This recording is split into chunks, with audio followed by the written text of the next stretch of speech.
Indiana contact tracers started making calls today. Good evening, everyone. I'm Brooke Martin. And I'm Phil Sanchez. They're the ones responsible for notifying people who may have been in contact with someone who tested positive for the coronavirus. News 8's Richard Essex tells us more about the program. The Indiana State Department of Health has hired Maximus, a health and human services company, to interview those that have tested positive for the virus. In the next couple of weeks, Indiana will have 500 contact tracers in the state. When a person tests positive for the virus, they will be contacted by one of the 500 contact tracers the state is hiring. Dr. Christina Bach says the process is a lot like it sounds. Contact tracing involves asking a series of questions of people who test positive. For instance, when did their symptoms start? Or who they might have been in contact with. Did they go to work or school, to a grocery store? Did they eat out? Did they have a family gathering?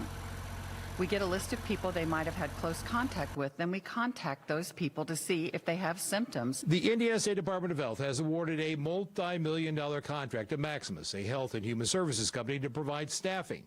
Part of the training programs were developed here in Indianapolis at the Richard Fairbanks School of Public Health. Tom Dazinski says that contact tracing is a tried and true method of controlling the spread of a disease. The sooner we can get out there, the sooner we can get our arms around this disease, the faster we could stop it, right? It's worked for decades. Public health, this is a tool public health has used for decades to stop many infectious diseases. Starting today, 325 contact tracers are working in 21 Indiana counties.